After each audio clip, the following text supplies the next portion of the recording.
Ano ang findings mo sa dalawang response na to?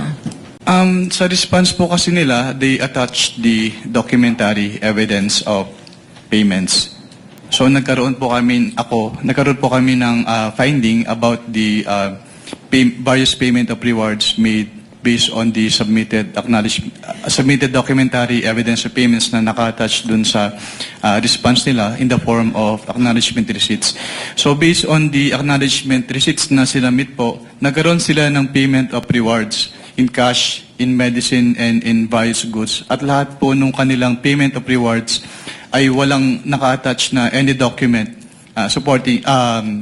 supporting the success of the information gathering activity or surveillance activity on account of the information given by the informer.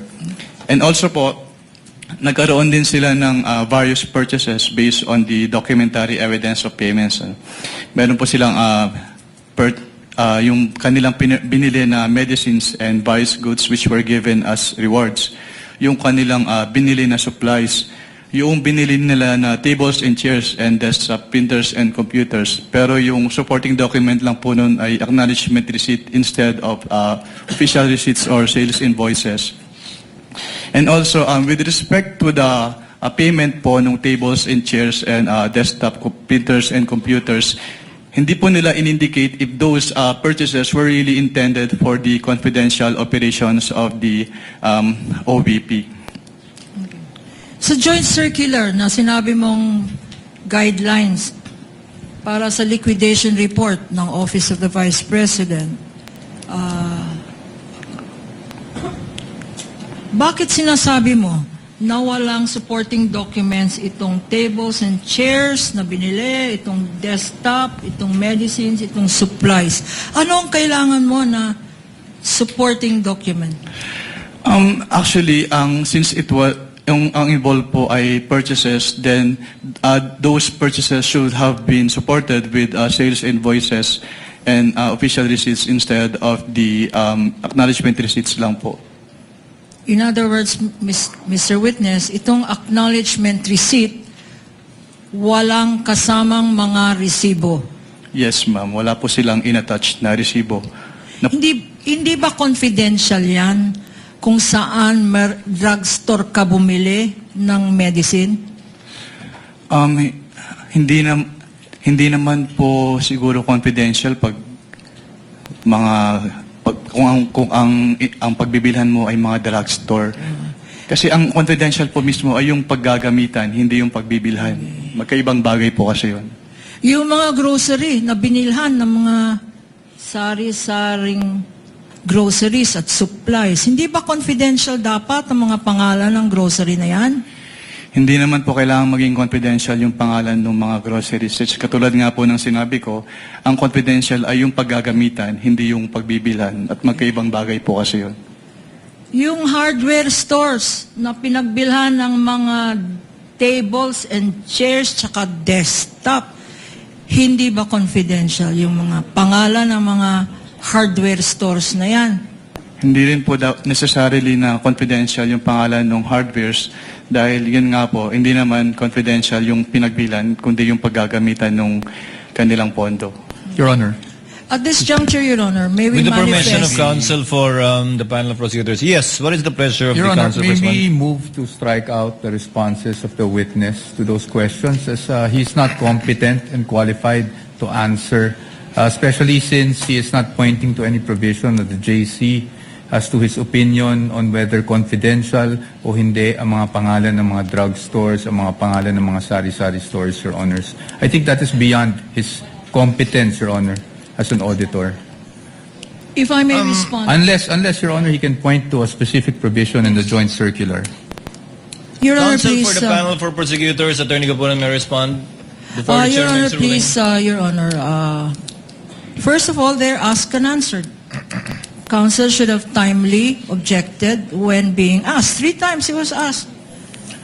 Secondly, Your Honor, I don't think it is accurate to say that this has no basis because earlier, pinaghirapan po namin pakita yung mga particular provisions ng Joint Circular 2015 para i-point out ano-ano ang mga pwedeng gamitan ng confidential funds at ano-ano ang pwedeng paggamit or bawal na paggamit ng confidential funds.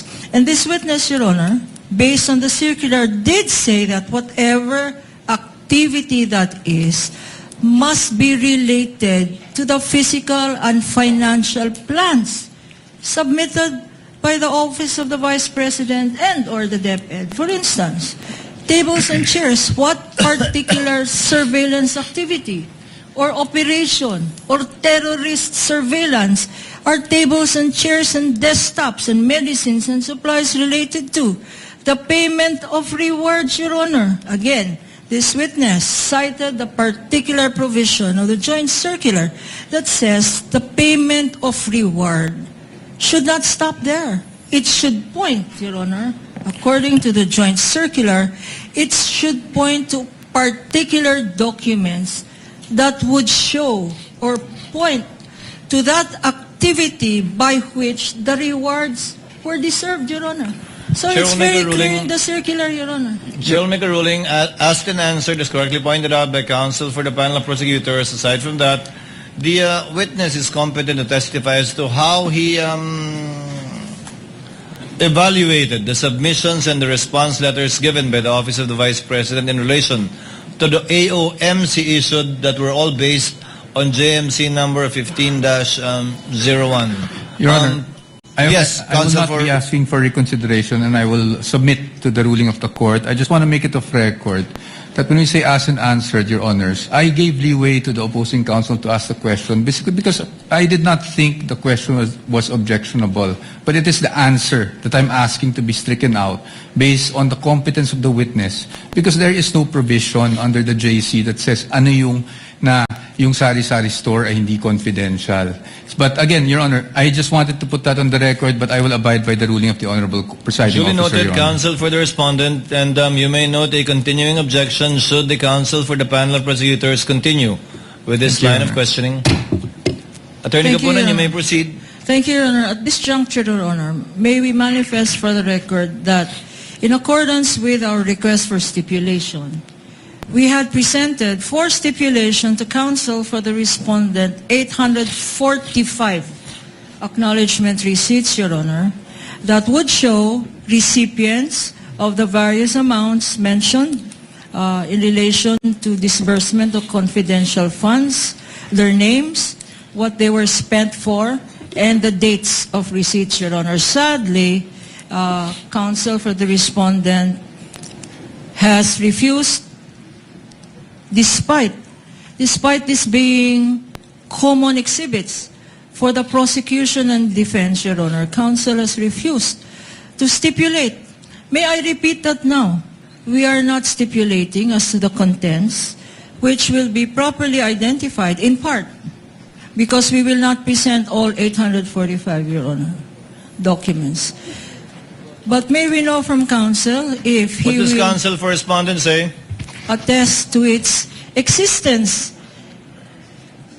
and that these were documents they themselves, Your Honor, submitted to the COA ICFAO by way of their liquidation. These are their very own documents by way of liquidation to the confidential funds, which were allotted and spent by the Office of the Vice President and the DepEd.